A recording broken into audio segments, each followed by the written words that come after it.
Hola, ¿qué tal? ¿Cómo les va, queridos amigos de Quinto Cambio? Por supuesto, seguimos con nuestros podcasts y esta vez con nuestro podcast de fracasos históricos. Elegimos una nueva alternativa, un nuevo deporte en esta dinámica nueva que hemos incorporado en Quinto Cambio. Por supuesto, antes de meternos en ello, lo presentamos a nuestro querido compañero Nacho de Tito. ¿Cómo estás, Nachito? ¿Qué haces, Dani? ¿Todo bien? ¿Todo tranquilo? Todo muy bien, con ganas de charlar sobre esta época tan linda. Realmente, preparándolo, hemos removido el baúl de los recuerdos y recordado un montón de cosas de veintitantos años. Por supuesto, estamos hablando de el equipo argentino de Copa Davis. Elegimos un tramo largo para estos fracasos históricos y la verdad que vale la pena explicarlo. Claro, Claramente, cuando hablamos del rango que vamos a ocupar, que será desde 2001 a 2011, Argentina no fueron 10 años de fracasos porque vos la Copa no estabas obligado a ganarla al año de que empezaste a jugar en el Grupo Mundial. Pero está bueno darle el contexto porque realmente cuando ya empezabas a ser un país de punta en el torneo, 2006, 2005, 6, 7, 2008, la famosa chance, bueno, yo creo que sobre todo ese año como bandera entra de estos fracasos históricos, entra dentro de estos fracasos históricos y está bueno repasarlo. Y desde ya que nos toca ese punto cumbre, ir viendo la historia que fue larga y tendida antes y después de ese momento crucial en una década donde el tenis argentino fue, bueno, actor principal del máximo torneo a nivel países de lo que es la historia del tenis, aunque ha sido vandalizado por Gerard Piqué y su grupo de asociados en las nuevas versiones que justamente se están jugando por estos días, pero bueno, no es lo que nos atañe. Sí es el equipo argentino de Copa Davis. Vamos a llegar hasta el año 2001 en un momento clave, pero antes tenemos una historia que repasar, Nacho. sí, como decías, el fracaso histórico va más que nada a lo que se esperaba en algún momento, porque si bien Argentina Claro, es un lapso de 10 años que estamos analizando, en el que tuvo 3 apariciones en la final y tampoco estaba obligado a ganar las tres. Yo creo que hay una sobre todo que es la oportunidad que se escapa, que ese sí se puede llamar un fracaso, pero después hay cuatro, o sea, en 10 años jugaste 4 semifinales y 3 finales. Y una nunca animalada. estuvo en peligro, y nunca estuvo en peligro tu posición en el grupo mundial, porque si vos perdías primera ronda, jugabas el descenso. Siempre estuvo en cuarto de final, o sea, las otras 3 veces al menos ganó la primera ronda. Y vamos a ver algunas que perdió en segunda ronda con nada, el Sí. típico problema interno que siempre destaca a las delegaciones argentinas de tenis. Y sobre Pero bueno, todo, Nacho, con una localía casi infalible. Y digo casi sí, porque se cayó en el momento donde menos se tenía que sí, caer, justo. pero realmente, bueno, así como tantas veces a Argentina le ha costado ir de visitante, todos miraban el fixture y cuando tocaba Argentina en Buenos Aires decían, bueno, prácticamente es punto perdido porque acá el equipo argentino se hacía muy fuerte. Repasaremos, bueno, muchos de esos casos y por eso es una linda historia para repasar. Nachito, Sí, en tu voz. inclusive en 2009, Argentina llegó a ser cabeza de serie número uno del ranking como país, ¿no? O sea, Sí, por las actuaciones que venía teniendo en Copa Davis, con lo cual eso te marca todo, ¿no? O sea, eras el rankeado número uno en el 2009 para jugar la Copa Davis y ni así pudiste. Justo el triunfo, no vamos a decir que llegó finalmente en la etapa menos esperada, pero sí cuando tal vez no eras un candidatazo ni nada, de la nada apareciste en la final y fue otra oportunidad que se te presentó mucho tiempo después con otra generación de jugadores, pero bueno, la idea es analizar esto que en parte mete a todo lo que fue la Legión, ¿no? El equipo ese de la Legión, pero bueno, antes vamos a poner un poco de contexto a la Copa Davis, porque no vamos a hablar de las carreras, vamos a tocar obviamente las carreras individuales de los jugadores, porque no te queda otra en el tenis, pero vamos a enfocarlo a subir en la Copa Davis. Una Copa Davis que arranca con este formato de Grupo Mundial, como dice Dani, antes de que Piqué agarre y haga lo que se le canta con la Copa Davis y nos destroce un juguete que era muy lindo.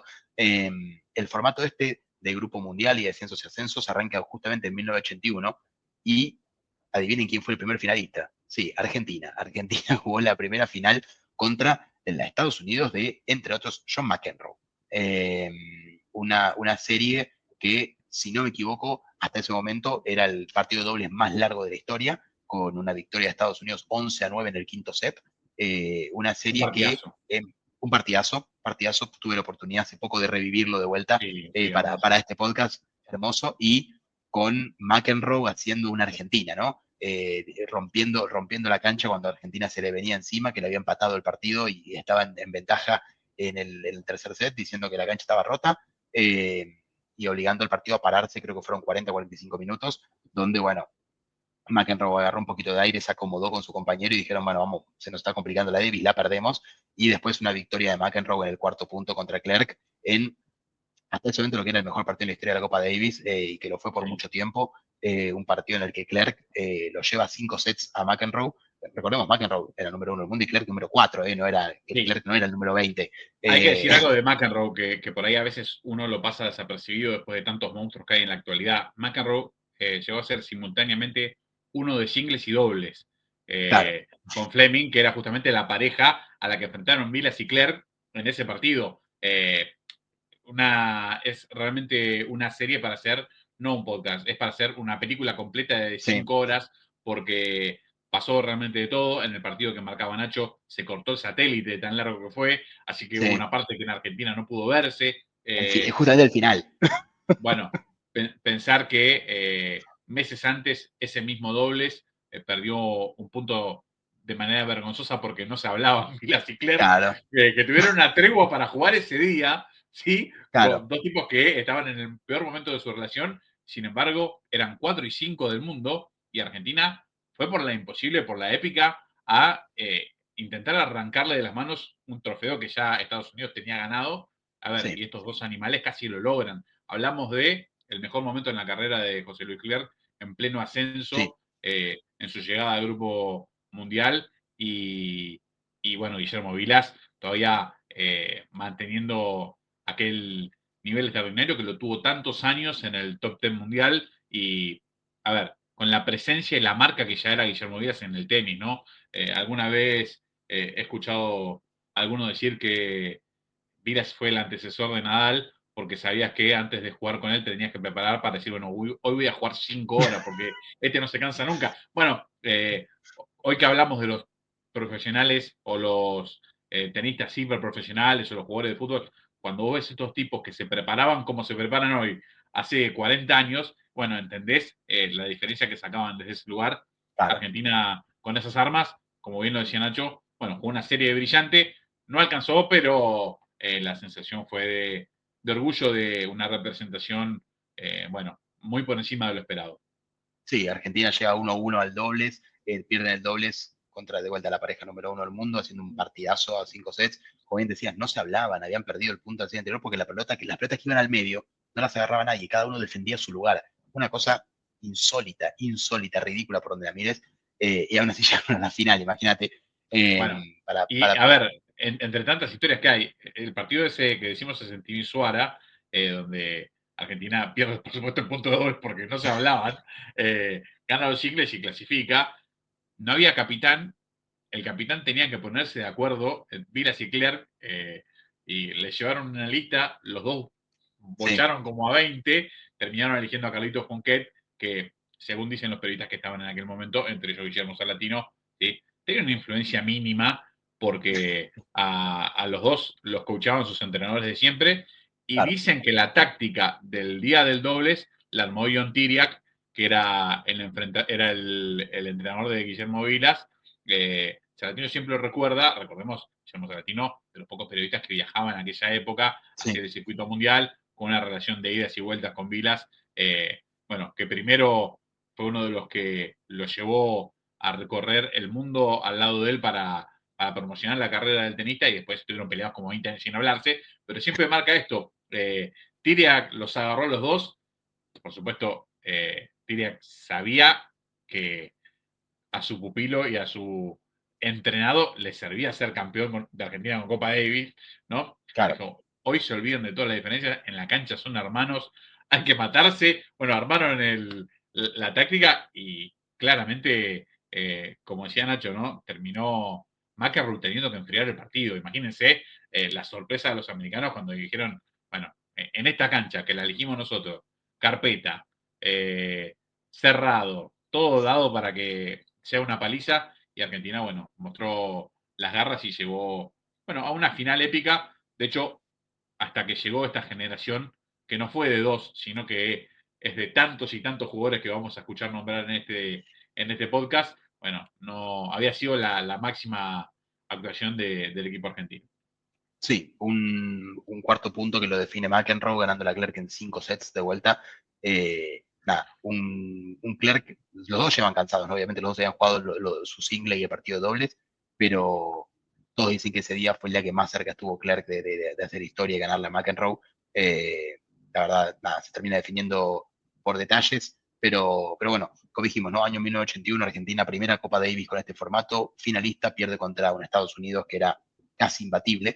Eh, y después de eso, bueno, llegan los 90 en Argentina, una época, o sea, fines de los 80, principios de los 90, con pocos tenistas en los top del mundo, ¿no? Como uno tal vez está acostumbrado en los últimos 25 o 30 años del país, pero tenía tal vez a un Haite, a un De la Peña, a un Pérez Roldán, a un Fran, a un Davín, pero no terminaba de armar un equipo de Copa Davis donde descendió del Grupo Mundial, ¿no? O sea, recordemos el formato de Copa Davis es Grupo Mundial, 16 naciones, 8 avanzan a cuarto de final y 8 tienen que revalidar su lugar en el Campeonato del Mundo. Argentina Claro, estaba fuera de eso. contra los que vienen del ascenso del grupo americano o del grupo Claro, del ascenso de Asia, de de donde Asia, de sea. África o de donde fuera, exactamente. Exactamente. Eh, O sea, vos tenías que ganar, si estabas en la zona de abajo, si estabas para entrar al Grupo Mundial, tenías que ganarle a los de tu confederación para ganarte un lugar para luchar contra el que caía del Grupo Mundial. Eh, pero bueno, esto nos lleva después de varios años, ¿no? Con Pérez Roldán, con Gumi, con Gabriel Marcus, jugadores que fueron top 100 del mundo, pero que sí, no sí. daban para armar un equipo que llegue al Grupo Mundial y que pueda Sí, imponer respeto. Eh, quizás la última chance había sido a principios de los años finales de los 80, a principios de los 90, donde se cruzaron en el circuito y en el equipo argentino Jaite Mancini, dos jugadores que claro, fueron top 10, pero realmente si uno ve los rivales que había en el circuito en aquel momento, bueno, empezás a leer los nombres y empezás a hacer así. Decía, bueno, demasiado lo que hicieron. Argentina, si no me equivoco, volvió a tocar una semifinal de Copa Davis por aquel momento, pero fue lo máximo que pudo hacer. Y después, bien profundo en los 90 y sobre finales de los 90, bueno, el equipo de Copa Davis estaba en lo más bajo sí, que se puede llegar a alcanzar. Le costaba muchísimo a la Argentina ganar series, literalmente. Ni hablemos de en qué lugar estaba. Y recuerdo una revista de gráfico de finales de los 90, donde la tendría que buscar para ver exactamente cuál es la cita, pero hablaba del ingreso de Lucas Arnold Kerr al equipo, que también jugaba su hermano, una familia de tenistas clásica de, bueno, del tenis argentino, de la familia del tenis argentino, y imagínense, Lucas Arnold era singlista en aquel momento. Imagínense la necesidad que tiene Argentina de incorporar valores nuevos al equipo de Copa Davis. Y en un costado decía, es bueno que se vayan sumando nombres nuevos hasta que lleguen los Nalbandian y los Coria. ¿Sí? Nalbandian y Coria tenían, no sé, 16, 16 15, años por sí, ahí. claro, eran muy chicos, sin embargo, ya se veía desde aquel momento el nivel que iban a tener o que se pensaba que iban a tener en el circuito de mayores. Bueno, estaba depositada la esperanza argentina en que llegara una nueva camada de talento que después, de la mano de los prodigios y de la mano de los que nadie tenía tan anotados, porque Sí, eh, se empezó a armar esta legión gigante a la que Nacho hace referencia. exacto. Exacto. Sobre finales de los 90 y principios de los 2000 está la famosa serie de los sillazos contra Chile, ¿no? Por el Claro, grupo americano, para llegar al grupo mundial, hay una serie en Chile que Argentina perdía 2-0 y se suspende por los sillazos del público hacia el campo. O sea, una escena una que locura. solo se ve en algunos partidos de fútbol, tal vez. Se está viendo en tenis, una locura total. Si buscan Copa Davis 2000, Argentina, Chile, escándalo, les van a aparecer cuanto video haya, noticias al respecto, pero yendo a lo que era el tenis, Argentina iba perdiendo la serie y iba a quedar afuera de vuelta. Bueno, justo en ese año, el año 2000, se da yo creo el primer gran quiebre de la Legión, que es la llegada de Esquilari, hinchas de Lorenzo por supuesto, a la semifinal de Roland Garros. Total. Donde pierde con Magnus Norman en 3 sets, creo que 6-1, 6-2, 6-3, o 6-1, 6-3, 6-4, algo así, en las semifinales del 2000, pero que marca el primer gran quiebre de esta generación y lo mete a Schillaci en el top 30 del mundo, y luego en el top 20 del mundo. Ahí yo creo que se empieza a ver a Argentina con otros ojos y justamente también estaban empezando, tal vez los de la Ligera, los un poquito más viejos, ¿no? Los Zabaleta, los Puerta, los Gaudio, los Cañas, que ya empezaban a sumar también, empezaban a sumar puntos en el ranking. Y otro punto de quiebre para esta generación es la Copa Ericsson. Siempre esta la mencionaba muchísimo Salatino, que la Copa Ericsson era una serie de challengers en Sudamérica, creo que eran 6 o 7 sedes, era una en México, y después estaba Brasil, Uruguay, Argentina, creo que Chile, Perú, y había alguna más que y creo que Ecuador era la otra, donde se jugaban 7 u 8 challengers seguidos, uno atrás del otro, y donde a los sudamericanos, y en este caso estamos hablando de los argentinos, les era muy fácil viajar, porque vos pensás que todo el circuito era en Europa, en Estados Unidos, mucho gasto de viaje, para un challenger que tal vez si estás en primera ronda o en segunda ronda no te cubren ni siquiera los gastos. Bueno, fue una oportunidad importantísima para todos los jugadores para sumar puntos, crecer y empezar a ganar clasificaciones directas a los cuadros de ATPs. Hay varios ejemplos de esto. Por ejemplo, Coria arrancó una de estas en el 2000, en el puesto creo que 180 del ranking y lo termina en el 88, lo que le permitió al año siguiente ya empezar a meterse en un Grand Slam o en algún torneo ATP 500 o 250 para sumar más puntos y escalar en el ranking. Siempre nos destacaron mucho, creo que fueron Gaudio y Coria los principales que lo destacaron, que esto la Copa Ericsson les permitía sumar puntos, por más que no ganen el torneo, tal vez llegar a semis, llegar a la final, llegar a cuartos, en 3 torneos, 4 torneos seguidos, les permitió sumar muchos puntos y meterse en el top 100 del ranking, y ahí era cuando era el quiebre real en cuanto a dinero y torneos que jugabas. Sí, también recuerdo mucho que cuando la Legión empieza con la avanzada grande, principio de los años 2000, 2000, 2001, 2002, era la época, hasta que después se cambió el reglamento, donde vos jugabas toda la temporada, los argentinos sobre todo lo hacían, los sudamericanos en general, jugabas toda la temporada de polvo de ladrillos, porque los torneos sumaban sin importar la cantidad de torneos Claro, 250 que vos juegues, ¿sí? Entonces, después cuando se limitó la cantidad que sumaban en el ranking, se empezaron a jugar menos torneos para que, bueno, el año de los jugadores no termina a mitad de año. Uno veía a los jugadores argentinos jugar muchísimo en la primera parte del año, llegaba Roland Garros que era prácticamente el final del polvo de ladrillo y a partir de ahí, bueno, las actuaciones eran bastante esporádicas, con bastante espacio entre partidos y partidos, o entre torneos elegidos y torneos elegidos, como para no tener que defender tantos puntos después. Claro, lo que pasa es que si habías ganado una cantidad de torneos importantes o habías hecho buenas participaciones, bueno, por ahí ya con los puntos obtenidos terminabas jugando el máster quizás. Eh, claro, de hecho, bueno, a Gastón Gabriel le terminó pasando. 2 años seguidos sí. termina jugando el máster después de 2 temporadas de Polo de Ladrillo para sacarse el sombrero, pero era un poco diferente, sin embargo, tenía otro romanticismo, me parece. Obvio. Eh, era muy de esa época, no por nostálgicos, pero yo me quedo con aquello.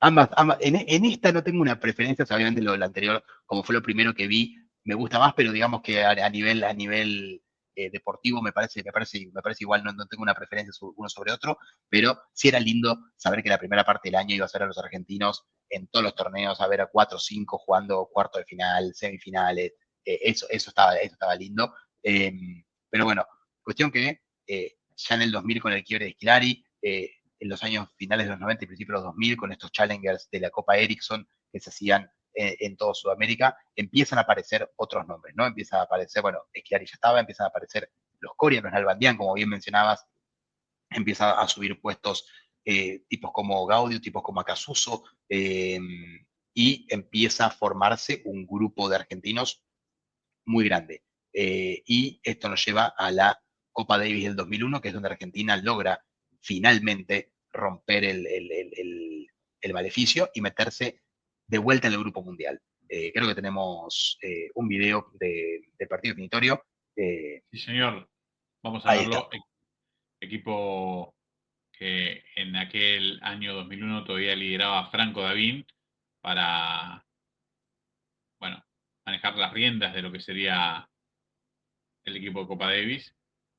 Y pensaba Nacho, la, la época diferente, ¿no? Y acá como dos generaciones se unen en la cancha porque vemos a un muy joven Guillermo Cañas al lado de Luis Lobo, que estaba en lo último de su carrera Sí, profesional, eh, volviendo a jugar después de un par de años de ausencia prácticamente, eh, entendiendo que, bueno, casi que le tocaba la despedida del equipo y dejarlo en el lugar que Argentina venía soñando, que era volver al Grupo Mundial, algo que le había costado muchísimo. Eh, Problemas con la federación habían alejado al equipo del Buenos Aires Lawn Tennis y esta serie se jugó en Córdoba, sí. eh, en una En cantidad el de lawn series que, tenis también. En el lawn sí, tenis, pero de Córdoba. en Lawn Tennis de Córdoba, pero decía, en una cantidad de series que se iban recorriendo el país, recuerdo alguna otra en Mendoza, bueno, varias cositas internas que tuvo siempre este deporte en Argentina. Sí, Pensemos que, como lo decía Nacho, Franco Scolari era el número 47 del mundo, Gastón Gaudio era el número 50, esos eran los sí. singlistas de este equipo, donde, bueno, Argentina lograba esta victoria tan importante para, para ascender al Grupo Mundial. Sí, y más contra Bielorrusia, que tenía, entre otros, a Max Mirny, no solamente que fue 18 del mundo, sino que era número uno del mundo en dobles. No me acuerdo en ese momento exactamente si era el número uno, pero era un ranking muy alto, llegó a ser número uno del mundo en dobles, con lo cual esta victoria, por más que ya la serie iba 2-0, había ganado los primeros dos singles, eh, marcaba algo, ¿no? No llegar al tercer día dependiendo de ganar ningún partido eh, y ascender al Grupo Mundial con eso, era importantísimo para este grupo también. No sacarse Sí, tal cual. la cosa esa de poder no solamente ganar las series que ganaron para llegar a este partido, sino también para decir, bueno, vamos al Grupo Mundial. Y con autoridad, ganando 3-0 de local en polvo de ladrillo para ya demostrar que vas a ser un hueso duro de roer. Tal cual. Sí, sí. Además, como bien lo había explicado Nacho antes, quien peleaba por no perder la categoría era Belarus. Argentina eh, era quien intentaba lograr el ascenso. Hay Igual todo lo que justo, sea, todo lo que se igual habla en dobles. Sí, perdón. justo ese año creo que lo que pasaba era que los ocho que caían, o sea, ese año y otros años más lo que hicieron fue que sortearon a todos.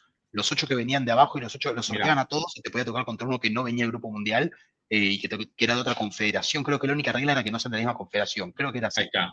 Por Después creo que eso, lo cambiaron y fueron los ocho del Grupo Mundial contra los ocho de Gozo. Creo que este año fue así. por eso mismo decíamos, Belarus que no venía del Grupo Mundial, sí, le toca esta definición Por si contra algún distraído Argentina. escuchó mal a Dani, Sí, exactamente. Presten atención, por favor. Punto de cierre de partido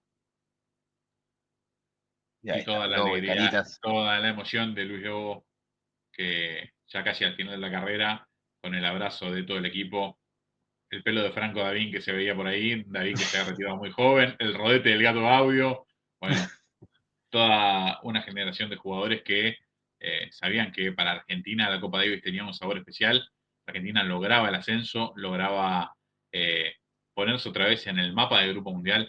Acá hay una cuestión que por ahí los argentinos la tenemos muy presente. Creo que en Sudamérica totalmente era así. Nacho, no sé si pasó en todas partes del mundo. Eh, Acá la Copa Davis era una cuestión digo, cuestión de Estado prácticamente, era una cuestión Sí, nacional, separaba todo para ver los fines de semana de Copa Davis.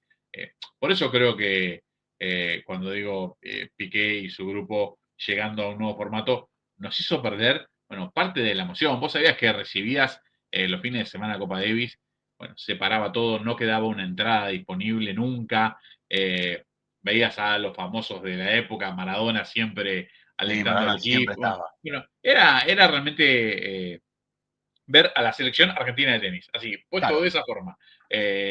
Y los jugadores, bueno, habían crecido, muchos de estos con la leyenda de aquellos viejos años, esa primera barra brava que iba a ver a Vilas a la Copa Davis y hoy Argentina, bueno, fantaseaba con retomar aquellos momentos y sabía que iba a tener su chance en el Grupo Mundial sí. que, bueno, ya te ponía de cara a esperar el sorteo y ver qué te tocaba para ver cómo arrancabas en el año 2002. Sí, para poner también un poco en contexto, esa fue la época también en la que mucha globalización, se empiezan a televisar, deportes que antes no se televisaban, entonces tal vez el hecho de sentirlo cerca y verlo también generaba un espíritu de, bueno, vamos a ganar esto, ¿no? Somos Argentina, vamos a intentar ganarlo, y Sí, justo sí, en una época en la que Argentina empezó a tener muy buenos tenistas, ¿no? Y en sí. cantidades abultadísimas. Y el Argentina llegó a ATP, tener, el ATP de Buenos Aires empezó también a tener, bueno, un auge importante, una camada de jugadores sudamericanos, venían los españoles, se armaba un toletole lindo para sí, principios de año, sobre todo para la época de febrero. A partir de ahí, como que, bueno, se empezó a crear toda una mística que tiene que ver nada más y nada menos con lo que decía bueno, Nacho antes, que es un montón de talento junto que cayó en una generación de jugadores más o menos de la misma edad, un poco más grande, un poco más chicos, pero que coincidieron en el circuito de manera casi increíble. Yo recuerdo que era algo que se comentaba casi en todo el mundo, la cantidad de jugadores argentinos que había sí, en los primeros 50 del mundo, era una locura sí. realmente. Sí, Argentina llegó a tener, o sea, primero, en los 10 años que vamos a analizar, 2001-2011, solo un año que fue el 2010, terminó sin ningún top 15 del mundo, y en todos estos años terminó con gente top 15 y en la mayoría con top 10. Nalbandián, Coria, el mismo Gaudio, que fue número 10, estuvo, bueno, Puerta Cañas. Cañas, Argentina en un momento tuvo 3 top 10, 3, está bien, creo que eran 7, 8 y 10, pero 3 top 10. Eh, en un momento de la temporada, cuando era la temporada de canchas duras, Cañas en cancha dura era, creo que junto con Albandina eran los mejores en canchas rápidas, después tenías Gaudi y Coria que en lo que era canchas lentas te pintaban la cara, que para mí hubiese marcado aún más épocas si no hubiese sido por un chico conocido, creo que alguno lo conoce como Rafael Nadal. sí, total. Creo que sin él en la escena podrían haberse llevado algún que otro Grand Slam Gaudi y Coria, pero bueno, nada, uno no puede elegir cuándo arranca a jugar el señor. Después, bueno, también estuvo más adelante, más sobre el final del Potro, que también otro que fue top 10, Nalbandián llegó a ser top 3 del mundo. Entonces Argentina Igual, Corea siempre tenía, también. Corea también llegó a ser top 3 del Sí, sí. mundo, bueno, del Potro también más adelante llegó a serlo. Estamos hablando de una generación que tenía un talento y una cantidad de talento que ilusionaba a todo el mundo con la Copa Davis. Vos sabías que podías armar un dúo de singlistas, tal vez de los mejores del mundo, ¿no? Digamos, sumando los rankings, tal vez de los más bajos de todo el mundo. Pues tenías, no sé, Nalbandián era a veces el 5, a veces el 6, a veces el 7, y después Coria tal vez era el 10-11, vos tenías entre los dos el ranking sumado era 18, no sé qué otra nación tenía dos singlistas cuyo ranking no supere el 20. Era una cantidad de talento muy buena y atrás también de lo que decías, Dani, vos antes, ¿no? Toda la gente esperando, dándole mucha manija a la Copa Davis y finalmente esperando este momento.